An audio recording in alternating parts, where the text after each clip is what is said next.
कई देखिए न्यूज क्या आई है कि फ्रांस ने यूनाइटेड नेशन और एनएसजी यानी कि न्यूक्लियर सप्लायर ग्रुप में भारत की स्थायी सदस्य का किया समर्थन, और फ्रांस बहुत समय से समर्थन कर रहा है। अब यूनाइटेड नेशन सिक्योरिटी काउंसिल के अंदर क्या होता है, एक वीटो पावर होती है। यूनाइटेड नेशन सिक्योरिटी काउंसिल के अंदर 5 परमानेंट मेंबर्स हैं, पता है ना आप लोगों को, 5 permanent members are there in United Nation Security Council. अब इन 5 मेंबर के पास क्या होती है, वीटो पावर होती है। वीटो पावर का मतलब सिंपल शब्दों में ये है कि 5 में से अगर कोई भी एक मेंबर अगर मना कर देता है कि उसे ये डिसीजन नहीं पसंद, तो क्या होगा, वो डिसीजन नहीं लिया जाएगा। फिर से समझो, वीटो पावर का मतलब कि 5 में से कोई भी एक मेंबर अगर कह दे कि मुझे ये डिसीजन नहीं लेना है, मैं इस डिसीजन से सहमत नहीं हूं, तो वो डिसीजन नहीं लिया जाएगा। मतलब कि मेजोरिटी के तौर पर चीजें नहीं चलती है, सभी मेंबर की सहमति की आवश्यकता होती है। तो हो क्या रहा है गाइस, हम काफी समय से कोशिश कर रहे हैं कि यूनाइटेड नेशन सिक्योरिटी काउंसिल के परमानेंट मेंबर बन जाए और न्यूक्लियर सप्लायर ग्रुप के मेंबर बन जाए, बट चाइना एक लौती ऐसी कंट्री है जो बार बार अपना वीटो लगाकर हमें यूनाइटेड नेशन सिक्योरिटी काउंसिल के परमानेंट मेंबर ना बनने दे रही है, न न्यूक्लियर सप्लायर ग्रुप का मेंबर बनने दे रही है।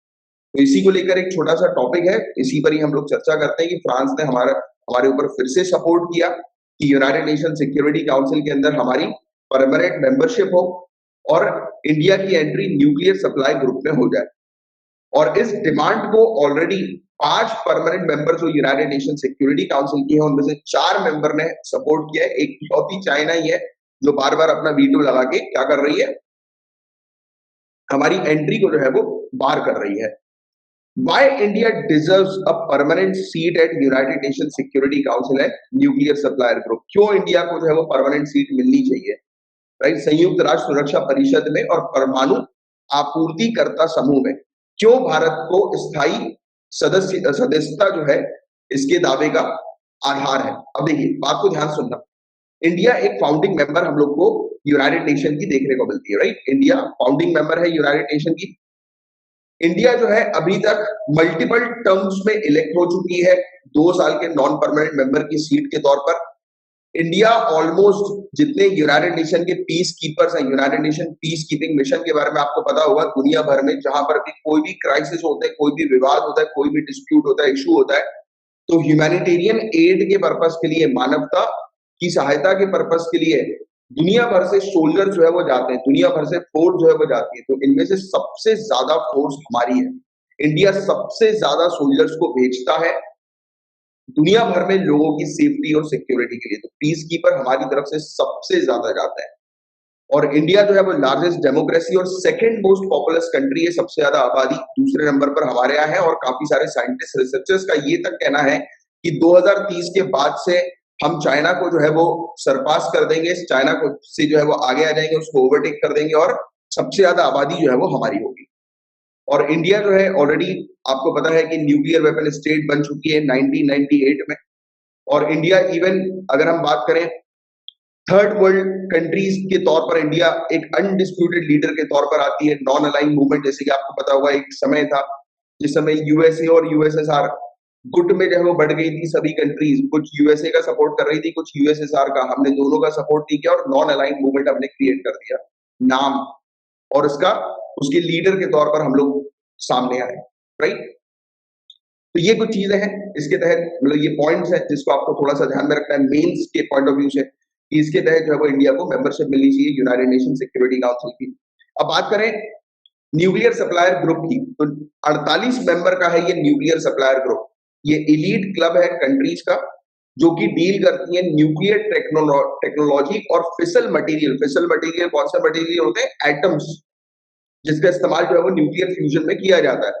तो ऐसे कोई भी मटेरियल, ऐसी कोई भी टेक्नोलॉजी जिसका इस्तेमाल न्यूक्लियर टेक्नोलॉजी बनाने के लिए, मैं वेपन नहीं बोलूंगा क्योंकि आपको पता है कि न्यूक्लियर की मदद से हम लोग को देखने को मिलता है कि पावर का भी जनरेशन होता है। तो न्यूक्लियर का कॉन्टेक्स्ट सिर्फ वेपन से नहीं है, हर एक प्रकार की टेक्नोलॉजी से है। इसलिए आप अपने नोट्स देखेंगे सामने पीडीएफ में, तो आपको जो है वो नजर आएगा trade in nuclear technology. Nuclear technology पे ट्रेड करना और फिसल मटेरियल में ट्रेड करना, यानी कि ऐसे मटेरियल जिसके माध्यम से न्यूक्लियर वेपन्स या न्यूक्लियर टेक्नोलॉजी बनाई जाती है।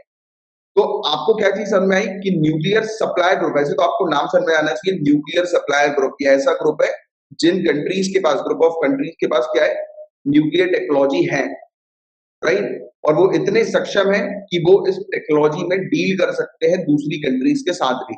बट इस ग्रुप के अंदर मेन फोकस किस चीज पे रखा जाता है कि ये ट्रेड ना करे, दूसरी कंट्री को प्रोवोक ना करे, न्यूक्लियर वेपन जो है वो दूसरी कंट्री ना परचेज करे, इस पर ये फोकस किया जाता है इस ग्रुप का, क्योंकि ये ग्रुप पीस और सिक्योरिटी पर टारगेट करता है। और इस ग्रुप का टारगेट है कि न्यूक्लियर टेक्नोलॉजी का उपयोग करना है तो क्लीन एनर्जी के लिए ही किया जाए, क्योंकि आपको पता है कि न्यूक्लियर टेक्नोलॉजी की मदद से पावर जनरेशन होता है, इलेक्ट्रिसिटी जनरेट होती है, पता है ना सभी लोग को।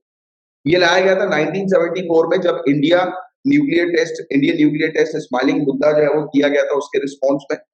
और ग्रुप जो है न्यूक्लियर सप्लायर कंट्री का, जो ये हमें देखने को मिलता है, इसका मेन फोकस यही है टू प्रिवेंट न्यूक्लियर प्रोलिफरेशन, कि कोई भी कंट्री अपने पास न्यूक्लियर टेक्नोलॉजी, न्यूक्लियर वेपन्स ना रखे, राइट। और ये कंट्रोल करती है कि किसी प्रकार का मटेरियल एक्सपोर्ट नहीं होना चाहिए जो कि न्यूक्लियर बनाने के लिए, न्यूक्लियर वेपन या न्यूक्लियर टेक्नोलॉजी बनाने के लिए इस्तेमाल किया जाता हो। कोई भी इक्विपमेंट या कोई भी टेक्नोलॉजी तक ट्रांसफर ना की जाए जो न्यूक्लियर से संबंधी हो, राइट। तो ये रिस्ट्रिक्ट करते हैं न्यूक्लियर के ट्रेड को, राइट।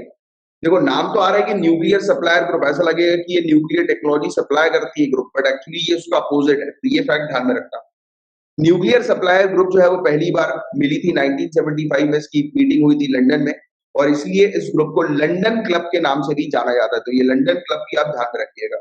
और इस ग्रुप के अंदर जो भी मीटिंग होती है, डिस्कशन होता है, उसमें जो भी ये गाइडलाइन रिलीज करते हैं वो गाइडलाइन बाइंडिंग नहीं होती है। क्या क्या बेनिफिट्स होते हैं अगर किसी कंट्री को न्यूक्लियर सप्लायर ग्रुप की मेंबरशिप मिल जाती है, तो उनको तो देखो न्यूक्लियर एक्टिविटी दुनिया भर में कहीं पर भी कैसी भी हो रही हो, तुरंत उस कंट्री को इंफॉर्मेशन मिलेगी, तुरंत। इसके अलावा ये खुद भी जो है वो कंट्रीब्यूट कर सकते हैं न्यूक्लियर टेक्नोलॉजी के बारे में इंफॉर्मेशन।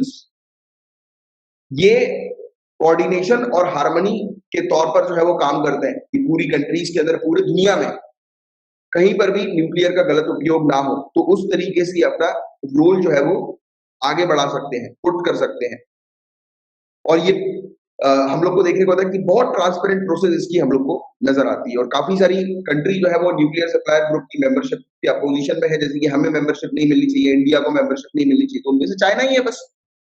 चाइना एक लौती ऐसी कंट्री है जो नहीं चाहती है, ना वो हमें यूनाइटेड नेशन सिक्योरिटी काउंसिल के परमानेंट मेंबर के तौर पर देखना चाहती है, ना वो हमें न्यूक्लियर सप्लायर ग्रुप के मेंबर के तौर पर देखना चाहती है, तो वो अपोज कर रही है चाइना, राइट। वो नहीं चाहती कि हम लोग, और वो अपोज किस लिए कर रही है, उसका कहना है कि इंडिया ने न्यूक्लियर नॉन प्रोलिफरेशन ट्रीटी को साइन नहीं किया है। न्यूक्लियर नॉन प्रोलिफरेशन ट्रीटी, क्या आपको पता है न्यूक्लियर नॉन प्रोलिफरेशन ट्रीटी में क्या होता है? मैं सिंपल शब्दों में आपको समझाऊं तो ये एक ऐसी संधि थी, एक ऐसी ट्रीटी हमें देखने को मिली थी जिसके माध्यम से जो भी कंट्री इस ट्रीटी को साइन करती है, उस कंट्री को न्यूक्लियर वेपन्स जो है वो अपने कम करने होते हैं। जितने भी उसके पास न्यूक्लियर वेपन्स उसके पास रखे हुए हैं, तो उसको अपने स्टॉक को जो है वो कम करना होता है, रिड्यूस करना होता है, और एक पर्टिकुलर पॉइंट ऑफ टाइम के बाद रिड्यूस करते करते पूरी तरह से बंद कर देना होता है। तो हमने इस पर्टिकुलर ट्रीटी को जो है वो साइन नहीं किया, राइट। तो चाइना कहती है कि इंडिया ने न्यूक्लियर नॉन प्रोलिफरेशन ट्रीटी को साइन नहीं किया, इसलिए इसको जो है वो मेंबर नहीं बनाना चाहिए एनएसजी का, न्यूक्लियर सप्लायर ग्रुप का, राइट। तो ये चीज हम लोग को देखने को मिलती है, और यही सब चीजें हैं जिसके कारण से हमारी एंट्री जो है वो नहीं हो पा रही है, क्योंकि मैंने आपको पता है वीटो, आपको तो मेन चीज दिखनी है वीटो, कि चाइना अपने वीटो का जो है वो उपयोग करके हमारी एंट्री को जो है वो ब्लॉक करता है। इसके अलावा इंडिया की कैपेसिटी भी है। इंडिया, आप जानते ही हैं कि मिलिट्री पावर के तौर पर हम लोग को ऑलरेडी देखने को मिल रही है कि उभर कर आ रही है। इंडिया ने ऑलरेडी इंडियन ओशियन क्षेत्र पे, राइट, मतलब इवन जैसे कि अगर देखा जाए तो हर जगह, ना ही सिर्फ इंडियन ओशियन क्षेत्र की अगर हम बात करें, इंटरनेशनल पॉलिटिक्स में भी हमारी मिलिट्री कैपेसिटी अच्छी खासी है, राइट। तो ये चीज भी जो है आप जानते हैं। फर्दर इंडिया, मतलब उससे चाइना ने जब अपोज किया था कि इंडिया की जो है मिलिट्री कैपेसिटी उतनी ज्यादा नहीं है, राइट, जिस हिसाब से होनी चाहिए न्यूक्लियर सप्लायर ग्रुप के लिए, तो वो सब फालतू की बात है, हमें पता है कि हमारी कैपेसिटी जो है वो कितनी है। फर्दर इंडिया हेविली रिलाइज, तो इसका ये कहना है कि इंडिया वेपन्स के लिए यूएसए और रशिया के ऊपर रिलाय करती है, राइट। माना हम रिलाय करते हैं, बट इसका मतलब ये थोड़ा ना कि हम मजबूत नहीं है, हम पावरफुल नहीं है, हम पावरफुल हैं। हम खुद भी आज की डेट में मैन्युफैक्चर कर रहे हैं, राइट। हम हम बेसिकली आत्मनिर्भर बन रहे हैं डिफेंस के मामले में भी, राइट? तो you guys know about it. तो ये सब चीजें चाइना ने जो है वो आरोप नहीं कहेंगे, मतलब हमें अपोज करने के लिए कि इंडिया को जो है वो इसकी मेंबरशिप नहीं मिलनी चाहिए, तो इस प्रकार की चीजें जो है वो उसमें लगाए। तो ये कुछ चीजें हैं जिसके बारे में आपको एक आइडिया होना चाहिए, बेसिक सी अंडरस्टैंडिंग होनी चाहिए, करेक्ट? क्लियर?